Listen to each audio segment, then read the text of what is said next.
Welcome to the Morning Edition Extra. Happy Monday morning, everyone, and thank you for starting off your day with Alaska's news source. Starting us off, we have meteorologist Aaron Morrison, who's going to give us a little bit of a rundown over what our day is going to look like, as there's a lot of weather going on. Aaron. We do have a first alert weather day across the state. This is primarily for southwest Alaska, where we're going to see some blizzard conditions in the forecast, as well as some heavy snowfall. Meanwhile, across south central, we've got another round of some snow that will move in later today, lasting through Wednesday morning, with areas of southeast expected to see up to a foot plus of snow for parts of the panhandle. That's already led to city buildings being closed for the day, as well as the Juneau Borough School District and parts of southeast. Many of those school districts have canceled for today, which means an extended Christmas break as this ongoing active weather remains with us. Now, weather alerts across south central are those winter weather advisories. Now, parts of the Kenai will see that winter weather advisory expire today. But the rest of south central, you'll see that continue through Wednesday, where we're going to see a heavier round of snow this evening, gusts to 30 miles per hour. Travel will be difficult. Up to 12 inches of snowfall will be possible. We'll also see blowing snow, if not drifting snow. Temperatures are cold enough. This is a very dry, powdery snow, easily lofted back or suspended back in the atmosphere with any winds or traffic that picks up, which will lead to some lowering visibility. We've got some high surf advisories as you head through the Alaska Peninsula. High wind warning out towards the Bering Strait coastline, as well as Gamble. Some of the strongest winds will be through the Aleutians, with winds of 70 to 90 miles per hour. And then you can see out towards southeast, we've also got many areas that remain up under a winter storm warning. So there's our area of low pressure we're watching here in south central. We've got another one out towards Nunivak Island that is keeping those gusty conditions around for the Bering Sea, as well as eastern parts of the Aleutians. Winds so far this morning have been gusting anywhere from about 50 to 80 miles per hour. Now, wind gust as of now, you can see up to about 70 miles per hour. So these winds will stay with us throughout the day. Blizzard conditions, though, through southwest Alaska.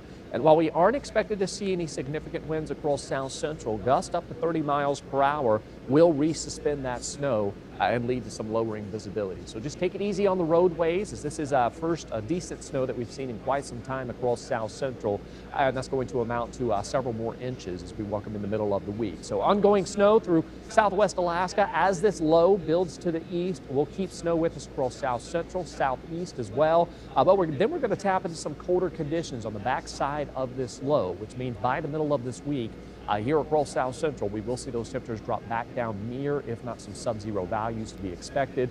But of course, that heavy snowfall will stay with us for the time being. And you can see by Thursday, we will see some drier conditions. But when it comes to that snowfall, we'll easily see about 6 to 12 inches across most of south central. Now, coastal areas getting away with just a few inches as the heaviest snowfall through the rest of this week will primarily take hold from Anchorage north into the valley, as well as parts of the Copper River Basin, the Chugach Range, Portage, Whittier, as well as through the Turnagain Pass area, expected to see some heavy snowfall accumulation. So there is that potential. We could see up to 12 inches.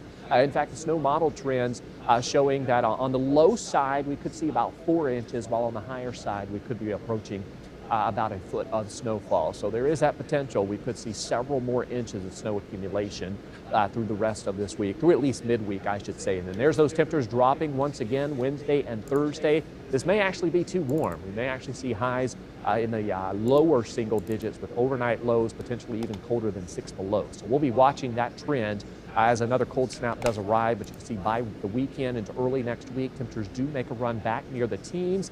And yes, more snow is in the forecast as an active weather pattern takes hold for your January.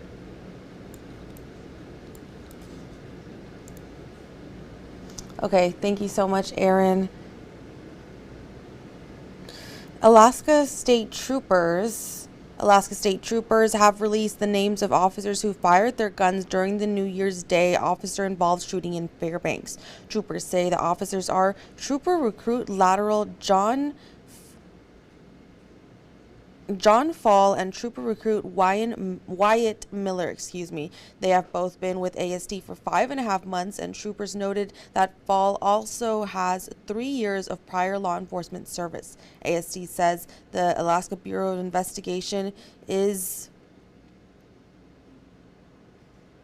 that the Alaska Bureau of Investigation is investigating, and the Alaska Office of Special Prosecutions will independently review the investigation.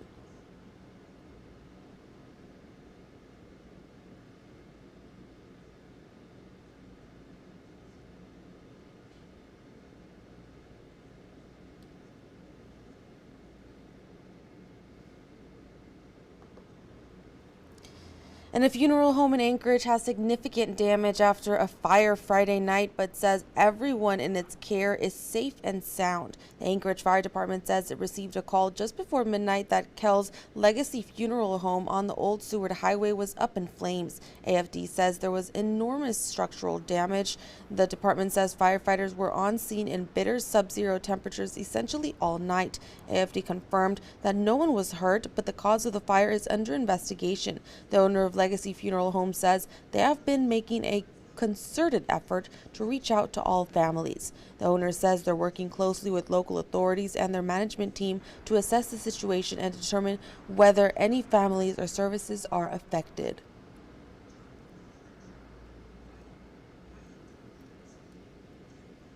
A Palmer car wash also went up in flames Friday night. It happened at Superset's car wash near the Palmer-Wasilla Highway and 49th State Street.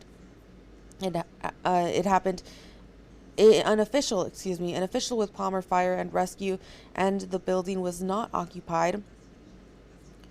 Said the building was not occupied. No injuries have been reported, and an official said the cause of the fire is under investigation.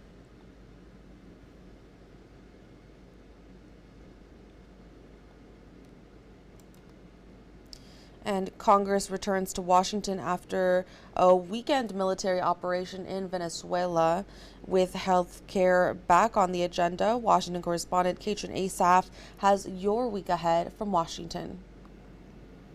Congress returns to Capitol Hill for the first time in 2026 as fallout continues from U.S. military action in Venezuela. Early Saturday morning, President Donald Trump ordered U.S. forces to strike the Venezuelan capital, Caracas. They captured President Nicolas Maduro, flying him to New York, where he and his wife are now facing federal narco-terrorism charges. The strike, which was conducted without congressional authorization, has drawn mostly praise from Republicans, while Democrats have largely criticized the move. House and Senate Democratic leaders have called on the Trump administration to brief Congress on the strike and what comes next. It's reported the president plans to do so, at least for House Republicans, who are set to meet with Trump at the Kennedy Center on Tuesday. Also this week, lawmakers return without a deal on health care. The Enhanced Affordable Care Act tax credits expired at the end of 2025 without a deal extending them. And the House Oversight Committee will hold a hearing on the allegations of fraud in the Minnesota child care sector. The accusations made headlines at the end of 2025. That's your week ahead in Washington. I'm Katrin Asaf. And former Venezuela President Nicolas Maduro and his wife are expected to be arraigned in a New York courtroom on narco-terrorism-related charges. The two were captured during a military operation over the weekend and transported to the U.S. Bradley Blackburn reports from New York. Video shows Venezuela's former president Nicolas Maduro being taken from a Brooklyn detention center to await his day in court. Soon, he and his wife, Celia Flores, are expected to make their first appearance in a Manhattan federal court on drug, weapons, and narco-terrorism charges. There will be more security around him, obviously, but it will be fairly procedural. On Saturday, the U.S. military carried out the operation that led to their capture in Venezuela's capital city of Caracas, igniting new uncertainty over the country's future. We're in charge. The president faced new questions Sunday over who's running Venezuela. Venezuela right now is a dead country. We have to bring it back, and we're going to have big investments by the oil companies. Venezuela's new interim president, former Vice President Delcy Rodriguez, issued a statement calling for peaceful coexistence. President Trump says she's cooperating, though in an interview with The Atlantic, he also warned, quote, if she doesn't do what's right, she's going to pay a very big price. As the Trump administration and Justice Department lawyers prepare for court today, there's a different reaction on Capitol Hill, where some lawmakers are now slamming the Venezuela operation as illegal. The Constitution is really pretty clear that the representatives of the people get to be consulted and ultimately approve military activity. That has not happened here. Multiple sources familiar tell CBS News White House officials are expected to give a classified briefing to lawmakers later this afternoon. Bradley Blackburn, CBS News, New York. And we're learning that We're learning that dozens of Venezuelans and Cubans were killed in the operation over the weekend. Multiple U.S. service members were wounded as well. President Trump last night said he had calls into them, adding, quote, "They're all in good shape." Alaska's delegation is responding to the situation in Venezuela. Representative Begich said in part, "This was a powerful and flawless execution of American power and capability. Stability and accountability in the Western Hemisphere are core U.S. national interests. For far too long, criminal networks operating in our own hemisphere have exploited weak governance and corruption. The result has been poisoned streets, overwhelmed borders, and countless American lives lost to fentanyl and other illicit drugs." Senator Murkowski commented she is hopeful these actions have made the world a safer place, however, saying in part, quote, "The manner in which the United States conducts military operations, as well as the authority under which these operations take place, is important. When the Senate returns to Washington, Congress has been informed that we will receive an additional briefings from the administration of the scope, objectives, and legal basis for these operations." And Senator Sullivan also commented on the operation, saying, "America and the world are safer." He said in part, "Maduro was an illegitimate indicted dictator who has been leading a vicious, violent narco-terrorist enterprise in our hemisphere that was responsible for the deaths of tens of thousands of Americans. He will now face American justice. The interim Venezuelan government must now decide that it is their country's and people's interest to cooperate with the United States and reject Maduro's legacy of violence and narco-terrorism." And the Secret Service and Cincinnati police are investigating an apparent incident at the home of Vice President J.D. Vance. Officers and agents responded to the home in East Walnut Hills overnight and were on scene for several hours. It is not yet known exactly what happened at the home. However, video footage does show damage to some of the home's windows.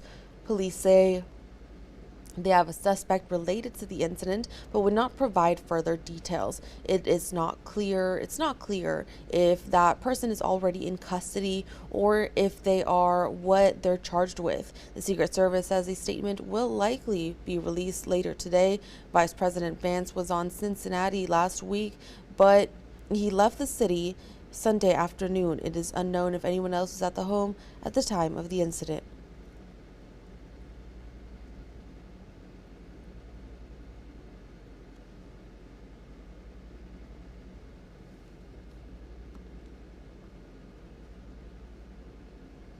And switching gears a little bit to some entertainment news, Miss Piggy teams up with the singer Sabrina Carpenter, and a British thriller heads to Paramount Plus, given Gwen Baumgartner has your eye on entertainment. The new year brings a new psychological thriller to Paramount Plus. This is a message from my daughter, Lily. We won't give up until we find you. Based off the book Baby Doll, the new series titled Girl Taken follows the teen's disappearance in captivity by a local teacher. This is going to be good. You're going to learn to be good. Episodes of Girl Taken will be released Thursday on Paramount Plus. After a beloved movie, The Goonies, turned 40 years old, plans for a sequel were announced last February. But now actor Sean Astin is casting some doubt on the long-awaited return. It looked like an absolute certainty. At the moment, I don't know. You know, is the writer of it at the Venice Film Festival or something like that said that the first pass had been written, a lot of good notes, the second pass was finished. Despite the progress, Astin says the decision will ultimately be up to Steven Spielberg, who created the original Goonies. It's the return of The Muppets are making a grand return to screens and the original Muppet Theater. A new trailer teases Miss Piggy getting a pep talk from pop star Sabrina Carpenter. You are an icon. You're too sweet. Come on. The Muppet special airs on Disney Plus in February. That's your eye on entertainment. Gwen Baumgartner, CBS News, Los Angeles.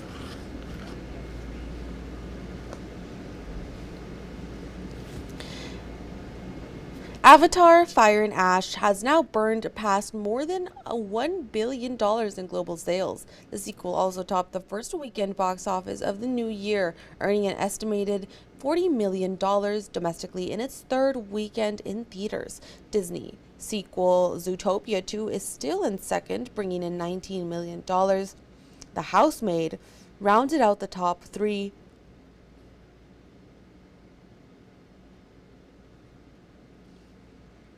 The Housemaid rounded up the top three with around $15 million. Excuse me.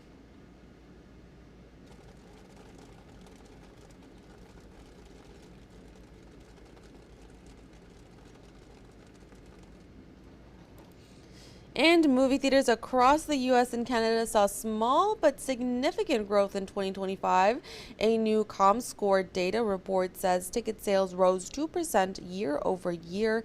That added up to nearly $9 billion in sales. That gain comes despite long stretches of empty seats, as well as several wide releases that failed to draw crowds. A number of franchises are hoping to keep ticket sales up by offering membership deals to those who see movies at the theater at least 6 times a year.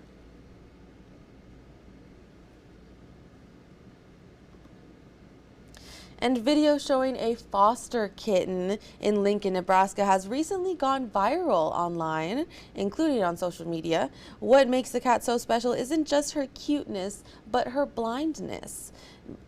Emma Norwood spoke with the kitten's foster mother, who says she hopes the video will lead to a happy ending for the perfectly imperfect kitten. The Beatrice Humane Society rescuing a 7-week-old kitten found in the middle of a road in Wymore with a serious infection in both eyes. Lilbit undergoing surgery to get both eyes removed, leaving her with a new way of navigating life. Amanda Diekman, who lives in Lincoln, already a cat owner herself, saw Lilbit and decided to take her in as a foster family. There's obviously things that she has to go through to learn our space, but she's doing so well, and it's been so much easier than I thought it ever would be. Diekman's 18-month-old cat, Teddy, quickly making friends with Lilbit despite her inability to see. The family posting on TikTok showing how the 7-week-old kitten is adjusting to the world around her. The video capturing the hearts of 1.1 million people who are now cheering on Lilbit and her friends. Immediately, it started getting a lot of views, and so I knew that it had been pushed on the main page. And then when I woke up the next day, it was like at 500,000 views. So from there, it just keeps going. My notifications still have not stopped. For Diekman, she says it has been an amazing experience getting to see just how smart Lilbit is, and the kitten has stolen their hearts. It's honestly been a lot easier than I thought it would be. I think the idea of it and also just fostering in general feels like this big feat, and it's really not. They just are wanting love and a warm place. According to Carly Fidds, executive director for the Beatrice Humane Society, they receive around 7 or 8 blind rescues a month, including Zoe, one of the Humane Society's blind dogs, who is waiting for her forever home, and with the help of Diekman's TikTok, will hopefully find it soon. Every one of those small little publicity things, or 1.1 million publicity things, those all help kind of change the perception around rescued animals, change our perception about life and love and all of those things. I just love seeing them, get that little bit of spotlight that they deserve, even if they can't see that spotlight. And Buffalo Bills fans braved the cold on Saturday to shovel snow at Highmark Stadium. People from all over the country came together to prepare the stands for Sunday's game against the New York Jets. And their hard work paid off, with the Bills winning against the Jets 35-8. Sunday was the last regular season home game for the team, and there is currently no guarantee of a home playoff game later this month. The hundreds of snow shovelers were given Highmark Stadium branded gear gloves to celebrate the final regular season game. And this is something we're all familiar with here in Alaska: ice sculptures. Each January, the frigid city of Harbin, China becomes a winter wonderland. Sculptors from around the globe converge to compete in an annual ice sculpture competition. This year, 76 artists from 12 countries transformed massive blocks of ice into delicate works of art. From traditional Chinese symbols to harmony to Indian deities, and meditative portraits, the creations are stunning. These magnificent artworks displayed at the Harbin Ice and Snow World will eventually melt with the arrival of spring, a beautiful yet temporary celebration of art and nature. The year kicked off with a unique celebration in Richmond, Virginia. The 18th annual Cone Parade took over the Cary town. Hundreds of people dressed up as cones, their favorite memes, and even inebriated animals. The parade, which began with just 10 participants 18 years ago, has grown into a beloved tradition. Organizers say the event is all about spreading New Year's cheer, positivity, and fun. Participants believe the cone shape helps to raise collective energy, filling Cary Street with joy. It's described as one of the quirky, fun events that makes Richmond, Richmond. And that's it for today's Morning Edition Extra. Thank you so much for joining me this morning. It was a pleasure having you, and we'll see you again tomorrow for another Morning Edition Extra. And we'll see you a little bit sooner than that at noon for the latest in news, weather, and more. Have a good day.